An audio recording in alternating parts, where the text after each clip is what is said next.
में छोटा बच्चा के लेके घटना हुआ, उसको प्लस मार के वो लोग माथा उथा फाड़ के खूने खून कर दिया। करने के बाद बच्चा बदमाशी किया ना किया, कोई भी नहीं आया। नहीं आने के बाद से उसको जो भी हुआ फिर एक दो बार ऐसे किया। करने के बाद अगला दिन फिर चाय का दुकान में झमेला हुआ। इलाका के आदमी उसको मारा, प्लस उसका जितना परिवार का आदमी आया मारा। कोई बात नहीं है। इतना बड़ा छोटा सा बात के लेकर इतना बड़ा ये लोग बात बनाया।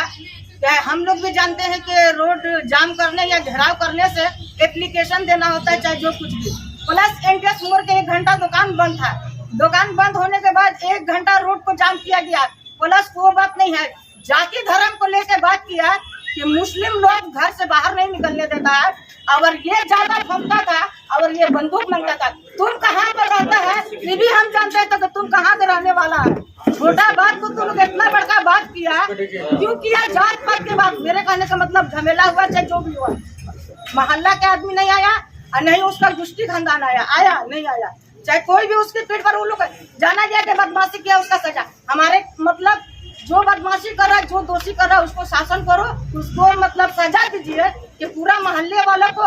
अगर जात धर्म को लेकर आप बात कि मुस्लिम मोहम्मदन बाहर नहीं निकलने दे रहा, क्यों ये बात जात पात की क्यों बात उठा? मेरे कहने का मतलब ये है व्यवसाय आजकल एनटीएस मोड़ में भी तो हम लोग यहाँ से हम लोग का घर वाला भी बच्चा से बड़ा हुआ, कोई बोलते थे एनटीएस मोड़ में दादागिरी चाहे दुकान वाला के। और वो जो फर्नीचर का दुकान किया उसको भी बोला, फर्नीचर का जो दुकान किया उसको भी, चाय वाली को बोला। कलेक्शन प्लस हम लोग भी तो देखते हैं कि चाय दुकान सिर्फ नाम का बना हुआ है, चाय दुकान, मगर उसमें इतना अड्डाबाजी होता है ना हर समय में, मैंने इतना ही होता है होने के लायक नहीं। अगर गर्जियन उसका सजा नहीं देता, गर्जियन अगर उसके पक्ष में आता लड़ने के लिए, तो आप रोड जाम करते या एनटीएस मोड़ का दुकान बंद करते या जात पात का बात उठाते। हमारे कहने का मतलब जो हुआ, जात पात की बात क्यों उठा जात पात का बात? जो किया उसको सजा दो। हम लोग ये खुद बोल रहे हैं। একটা ছেলে সে নেশাগ্রস্ত ছিল, সেই অবস্থাতে একটা দোকানদারের সঙ্গে গন্ডগোল হয়, ধাক্কাধুক্কি হয়, মারামারি হয়। সেটা মারামারি হওয়ার জন্য ওর ফ্যামিলি কেউ আসেনি, মানে ও যে বদমাশি করছে, সে বদমাশি করছে তার শাস্তি ওর মামারা গার্জিয়ানরাই দিয়েছে, এখানকার এলাকার লোকগুলোই দিয়েছে। তার সত্ত্বেও তারপরের দিনকে আমরা শুনলাম এইখানে রাস্তা জাম করা হয়েছে, তারপরে দোকানপাট বন্ধ ছিল। এর সঙ্গে সঙ্গে একটা খুব বিশৃঙ্খল কথা বলা হইল যে এইখানকার মুসলমানরা কিন্তু আমাদেরকে দোকানদারি করতে দিচ্ছে না, আমাদের উপরে অত্যাচার করছে। কিন্তু এটা কি সবাই বলতে পারবেন? এইখানে তো বহুদিন থেকে আমরা ছোট থেকে বড় হয়ে গেলাম, আজ অব্দি কিন্তু এই সমস্যা নেই। আমরা কিন্তু এইখানে এই শিলিগুড়িতে 28 নম্বর ওয়ার্ডে আমাদের কিন্তু এইখানে কিন্তু ভিন্ন ভিন্ন জাতের লোক আছে, একটা মিক্স জাতের লোক আছে। আমাদের এইখানে ঈদ যেরকম মানাই, দুর্গাপূজা ওরকম মানাই, দোল ওরকম মানাই। আমরা কিন্তু ছট পূজা থেকে যতগুলো উৎসব আমরা কিন্তু সবাই মিলেমিশে করি। এখানে কেউ বুঝতে পারে না যে কে হিন্দু কে মুসলিম। আমরা এক থালে ভাত খাই। কি করবে, গুন্ডা মতো ঝগড়া করবে, তাকে কিন্তু শাস্তি দেওয়া হবে, আমরা বলছি, এবং আমরা তাকে শাস্তি দেব। কিন্তু জাত নিয়ে কথা হলে কিন্তু চড়তে দিব না। কারণটাই যে আমাদের ওয়ার্ড কিন্তু সুশৃঙ্খল ওয়ার্ড, আমাদের এখানে সবাই মিলেমিশে থাকি। আমরা কিন্তু দেশের জন্য লড়ি, আমরা কিন্তু আমরা দেশবাসী, আমরা ইন্ডিয়ান, আমরা দেশের জন্য জান দিতে পারবো। কিন্তু জাতপাতের সঙ্গে আমাদের কোনো যুদ্ধ হবে না। আমরা কিন্তু হিন্দু মুসলমান এক আছি। আমাদের এখানে জাতের কোনো মেদভেদ নাই। এই যদি এটা তুলে থাকে সেটা অন্যায় করেছে, সেটা এখানে ক্ষমা চাবে। আর আমি এটা বলছি, আমরা কিন্তু এটা আজ থেকে না, এরা ছোট থেকে বড় হয়েছে, আমি এখানে জন্ম নিয়ে বড় হয়েছি, এইখানে কিন্তু কোনোদিনের মানে ঝামেলা হয়নি। এটা শুধু আমরা সংবাদ মাধ্যমের মাধ্যমে শিলিগুড়ি শহর এর মানুষের কাছে যে বার্তাটা গেছে, সেদিনকার ঘটনার পরিপ্রেক্ষিতে যে মেসেজটা গেছে, সেটা আমরা শহরের মানুষের কাছে বলতে চাই যে আমরা যারা এখানে বসে আছি, আমাদের সকলের জন্য, আমি হয়তো 28 নম্বর ওয়ার্ডের বাসিন্দা, কিন্তু আমি দেশবন্ধু পাড়ার মানুষ, দেশবন্ধু পাড়ায় আমার জন্ম। কিন্তু কেউ কেউ এসে যখন নির্দিষ্ট করে যে ওই কলোনি থেকে ছেলেরা এসে দোকানে এটা করে, তখন কিন্তু আমাদেরও আঘাত হয় যে আমরা এই দেশবন্ধু পাড়ার বাসিন্দা। আমাদের চোখের সামনে আমরা যখন ছোট থেকে বড় হয়েছি, এই দেশবন্ধু পাড়ার এই মানুষগুলো এরাও ছোট থেকে বড় হয়েছে, যারা এখানে আছে আজকে বা যারা এখানে বসবাস করে। দীর্ঘ লড়াইয়ের পর কিন্তু একটা শান্তির পরিবেশ, সুস্থ পরিবেশ, ব্যবসা করার মতো উপযুক্ত পরিবেশ তৈরি হয়েছে। আজ থেকে 26 বছর আগে দেশবন্ধু পাড়ার কিন্তু এই হাল হাকিকাত ছিল না। বাজার বলতে মহাবিস্তান ছিল আর ডিবিসি রোডে কিছু দোকান ছিল। আজকে আপনি উত্তরে যান, আপনি দক্ষিণে যান, আপনি পূর্বে যান, যে রাস্তায় যাবেন না কেন একের পর এক দোকান তৈরি হচ্ছে। কেন তৈরি হচ্ছে? সুষ্ঠু বাতাবরণ তৈরি হয়েছে, ব্যবসার পরিবেশ তৈরি হয়েছে। আমরা কোনো মূল্যে এই ব্যবসায়িক পরিবেশ, এই সুস্থ পরিবেশকে আমরা কিছুতেই বিঘ্নিত হতে দেব না। তার জন্য ব্যবসায়ী সংগঠন যা যা করার, যেভাবে করার সেটা নিশ্চয়ই করবে এবং সমবেত করবে। আমরা বলেছি, মাননীয় কাউন্সিলরের সাথে আমাদের আলোচনা হয়েছে, যা আমরা বলেছি যে আমরা এখানে যারা মহল্লার আছেন, ছেলেপেলে মানুষ আছেন, বুজুর্গ আছেন, তাদের নিয়ে, কাউন্সিলরকে নিয়ে, ওয়ার্ড কমিটিকে নিয়ে এবং ব্যবসায়ীদের নিয়ে আমরা এখানে যৌথ কমিটি তৈরি করি। তারা দেখবে যে কোনো ঘটনার পরিপ্রেক্ষিতে যাতে এই ধরনের পরিস্থিতি ও পরিবেশ তৈরি না হয়। এবং দীর্ঘদিন ধরে ছোট ছোট ঘটনা ঘটেছে, আমাদের দুর্বলতা আছে, আমরা বিষয়গুলোতে ছোট ঘটনা ভেবেছি। আমরা ভেবেছি যে একজন দুষ্কৃতী, একজন ড্রাগ অ্যাডিক্টেড, সে এসে কোনো দোকানে কোনো গন্ডগোল করছে, আমরা ব্যবসায়ীকে বলেছি তুমি এফআইআর করো, পুলিশকে অনুরোধ করেছি, তারা আইনানুগ ব্যবস্থা গ্রহণ করেছে, অলরেডি করেছে। কিন্তু আমাদের দুর্বলতা হলো আমরা হয়তো এই যে কাজটা এগিয়েছে, এই যে সেদিনকার ঘটনার পরিপ্রেক্ষিতে যে কেস হয়েছে, পুলিশ যে উদ্যোগ নিয়েছে তাকে খোঁজাখুঁজি করছে অ্যারেস্ট করার জন্য, এই খবরটা হয়তো আমরা ব্যবসায়ীদের কাছে সঠিক সময় সঠিকভাবে পৌঁছাতে পারিনি। তার জন্য কি হয়েছে, তারা নিরাপত্তার অভাব অনুভব করেছে এবং তার পরিপ্রেক্ষিতেই কিন্তু তারা দোকান বন্ধ করে রাস্তায় নেমেছে। আমরা যে ব্যবসায়ীদের এই আবেগ, এই যে উদ্যোগ, তাকে আমরা বিরোধিতা করছি না, আমরা সমর্থন করি যে দীর্ঘদিন ধরে চলে আসা কিছু ঘটনার পরিপ্রেক্ষিতে তারা এই কাজটা করেছে।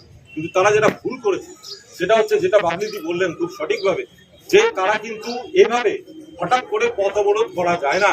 এটা আইনের চোখে একটা বড় অপরাধ। একজন দুষ্কৃতী যদি দোকানে হামলা করে অপরাধ করতে পারে, তাহলে ব্যবসায়ীরাও কিন্তু একটা ছোটখাটো অপরাধ সেদিনটা করেছে। সুতরাং কিন্তু দোকান আমার গণতান্ত্রিক অধিকার, যে কেউ আন্দোলন করতেই পারে। আমি আমার দোকানটা 1 ঘন্টা কেন হাফবেলা বন্ধ রাখতে পারি, কারো মৃত্যু হলেও আমরা দোকান বন্ধ রাখি, শোকেও আমরা দোকান বন্ধ রাখি। সুতরাং এই বিষয়টাকে নিয়ে আপনারা এতক্ষণ শুনলেন, অনেকেই বললেন, আমাদের সম্পাদক বললেন যে এখানে একটা প্ররোচনা কাজ করেছে, একটা প্ররোচিত করে একটা অশান্তির পরিবেশ তৈরি করার একটা প্রচেষ্টা চলেছে এবং খুব দ্রুততার সাথে আমরা সেখানে এসে উপস্থিত হয়েছি। আমি নিজে সেই ঘটনায় উপস্থিত হয়েছি, একটু বিলম্ব হয়েছে ঘটনা জানার সাথে সাথে আসতে গিয়ে, কিন্তু আমরা এসেছি। আমরা তৎক্ষণাৎ ব্যবসায়ীদের সাথে বসেছি, তাদের বিভিন্ন দাবি ছিল, বিভিন্ন বক্তব্য ছিল। আমরা ব্যবসায়ী সমিতিতে মিটিং করেছি, আলোচনা করেছি এবং সেখানে তাদের বক্তব্য শুনেছি। সেখানেও কাউন্সিলর আমাদের পাশে ছিলেন, আমাদের সাথে ছিলেন। আমরা বিস্তারিত আলোচনা করেছি এবং তাদের যে দাবি, তাদের যে ব্যবসায়ীদের যে বক্তব্য, সবটা আমরা পুলিশ প্রশাসনের কাছে তুলে ধরেছি। সেদিনকার রাতেই মাননীয় আইসি সাহেবের চেম্বারে পুলিশ আধিকারিকদের সাথে মানুষকে দোষারোপ করা, এটা সবচেয়ে বড় অপরাধ। আমরা এটাকে সবচেয়ে বেশি ঘৃণা করি এবং আমরা মনে করি যারা এই কাজ করেছেন তারা সব থেকে নিকৃষ্টতম কাজ করেছেন। এবং যারা এখানকার মানুষ আছে, যারা এখানকার বাসিন্দা আছে, প্রত্যেকের কাছে দেশবন্ধু পাড়া ব্যবসায়ী সমিতি এবং শিলিগুড়ির সমস্ত ব্যবসায়ী মহল থেকে যারা সেই মন্তব্যগুলো ভুলবশত করে ফেলেছেন, তারা অবশ্যই আজকে এই প্রেস কনফারেন্সে তাদের ভুলের জন্য তারা তাদের বক্তব্য পেশ করবেন। কিন্তু আমরা এই এলাকার মানুষকে যেভাবে দোষারোপ করা হয়েছে, একটা কমিউনিটিকে যেভাবে দোষারোপ করা হয়েছে, তার পরিপ্রেক্ষিতে এই এলাকার আপামর সমস্ত মানুষ, বাচ্চা থেকে বুড়ো অবধি সকলের কাছে আমরা দেশবন্ধু পাড়া ব্যবসায়ী সমিতির পক্ষ থেকে আন্তরিকভাবে দুঃখ প্রকাশ করছি। যে ঘটনা ঘটার পর শুধু ব্যবসায়ী সমিতি উদ্যোগ গ্রহণ করেছে এটা সঠিক নয়। ঘটনা ঘটার পর আমাদের শহরের অভিভাবক, আমাদের সকলের অভিভাবক মাননীয় মেয়র গৌতম দেব মহাশয় বারবার মাননীয় কাউন্সিলরের কাছে খোঁজ খবর নিয়েছেন। আজকে সকালে উনি বিস্তারিত খবর নিয়েছেন যে পরিস্থিতি কি হয়েছে, কি করতে যাচ্ছি, এবং আমরাও প্রতিটা কাজ ওনাকে জানিয়ে কিন্তু করছি। আমাদের পাশের ওয়ার্ড 29 নম্বর ওয়ার্ডের মাননীয় কাউন্সিলর, তিনিও ঘটনা এখানে এসেছেন, তিনিও খোঁজ খবর নিয়েছেন এবং পাশে থাকার বার্তা দিয়েছেন। আমাদের মাননীয় বিধায়ক, তিনিও নিজে আমাকে ফোন করেছেন, তিনিও পাশে থাকার বার্তা দিয়েছেন। এনাদের প্রত্যেককে আমরা একটাই কথা বলেছি, কোনোভাবেই ছলনা করে প্ররোচনা দিয়ে এই এলাকায় কোনো রকম অশান্তি বাধাতে আমরা দেব না। দরকারে আমরা কিন্তু রাস্তায় নেমে অবরোধ করে যদি কেউ অশান্তি করতে পারে, আমরা উল্টো অবরোধ করেও কিন্তু অশান্তি রোধ করতে পারি। মিছিল হবে সমিতির পক্ষ থেকে এবং ব্যবসায়ী সংগঠনের পক্ষ থেকে। এই বক্তব্যগুলোকে আমরা কোনো মতেই সমর্থন করি না এবং যারা বলেছেন এটা তাদের ব্যক্তিগত বক্তব্য। সুতরাং যারা বলেছেন এই বক্তব্যের দায়িত্ব তাদের, তাই তাদের আজকের এই প্রেস কনফারেন্সে ভুল স্বীকার অবশ্যই করতে হবে। সুতরাং আমি আশা করব আজকের এই প্রেস কনফারেন্সের মধ্য দিয়ে আমরা আমাদের দৃষ্টিভঙ্গি, আমরা আমাদের কথা, আমাদের বক্তব্য আমরা সকলের সামনে তুলে ধরলাম এবং আগামী দিনে কথাটাও বলে রাখি, যেমন দুষ্কৃতীদের যেমন কোনো পরিচয় হয় না, আগামী দিনে যদি কোনো দুষ্কৃতি ঘটনা আবার ঘটে, আপনারাও যেমন কথা দিয়েছেন আমাদের, আপনারা প্রতিবাদ করবেন, আপনারা প্রতিহত করবেন, আমরাও কিন্তু আমাদের মতো করে প্রশাসনের সহযোগিতা নিয়ে আমরাও এটাকে প্রতিহত করব। আর পুলিশ প্রশাসন গত 3 দিন ধরে যেভাবে এখানেও অনেক আধিকারিক পুলিশের উপস্থিত আছে, আপনাদেরকে ধন্যবাদ, অসংখ্য ধন্যবাদ আইসি সাহেব সহ শিলিগুড়ি থানার সমস্ত পুলিশ কর্মীকে, যে আপনারা চটজলদি ঘটনা উপস্থিত হয়েছেন পরিবেশকে শান্ত রাখার জন্য। আপনারা এখনো চেষ্টা করে যাচ্ছেন, আমরাও আপনাদের অবশ্যই সাথে আছি এবং আপনাদের সহযোগিতা নিয়ে আগামী দিনে আমরা আমাদের এই সুন্দর পরিবেশ, সুন্দর ব্যবসায়িক পরিবেশ আমরা বজায় রাখবো। এলাকায় সবাই মিলে একসাথে সুন্দর করে বাঁচবো, এটাই হচ্ছে আমাদের আজকের মূল বক্তব্য। তাদের দিক থেকে কোনো অসুবিধা হয়নি। আমরা এটাও বলতে চাই যে এইভাবে যারা বিভাজনের রাজনীতি করে এখানে দোকানদারদেরকে উস্কাচ্ছে, কোনো একটা কমিউনিটিকে উস্কাচ্ছে, তাদের বিরুদ্ধে তাদের এই কার্যকরী আমরা পছন্দ করছি না এবং আমরা এটা বাধা দেব এবং আগামী দিনে এই ধরনের ঘটনা যাতে না ঘটে তার জন্য আমরা তীব্রভাবে চেষ্টা করব এবং তাদের এই যে কার্যকলাপ তারা করছে সেটার আমরা জবাব দেবো। তার সাথে সাথে প্রশাসন আছে, এখানকার মানুষজন আছে, আমাদের ব্যবসা সমিতির লোকজন আছে, আমাদের কর্পোরেশনের যারা আধিকারিক আছে তারাও জানে, আমাদের মেয়রও জানে এই ঘটনাটা। সবাইকে নিয়ে আমরা এই এলাকায় একটা শান্তি শৃঙ্খলা বজায় রেখে আগামী দিনে ব্যবসা করব এবং তাতে সহযোগিতা যেমন ওরাও করবে, আমাদের ব্যবসায়ীও করবে।